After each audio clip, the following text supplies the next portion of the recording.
මුහුද කියන්නේ අර්ධ වශයෙන් ගොඩබිම වටවුණු සාගරයේ කොටසක්. තව පෘථිවියේ වැඩි කොටසක් ආවරණය කරන විශාල ලවණ ජල කඳක් විදිහට මුහුද අපිට හඳුන්වන්න පුළුවන්.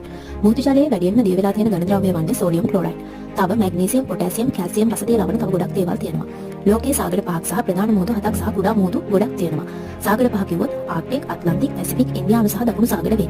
එතකොට ප්‍රධාන මුහුදු හත තමයි උතුරු ඇට්ලන්ටික්, දකුණු ඇට්ලන්ටික්, උතුරු පැසිෆික්, දකුණු පැසිෆික්, ඉන්දියානු සහ දකුණු මුහුද. මුහුදෙන් අපට ලැබෙන ප්‍රයෝජන කිව්වොත් මුහුදු අතර නෑමෙන් අපේ ප්‍රතිශක්තිකරණ පද්ධතිය ශක්තිමත් වේ.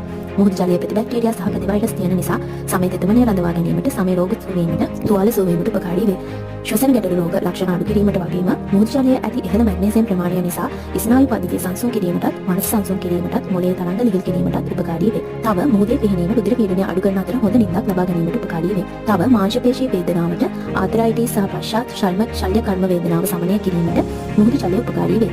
මේ වගේ තව ගොඩක් ප්‍රයෝජන අපිට මුහුදෙන් ලැබේ.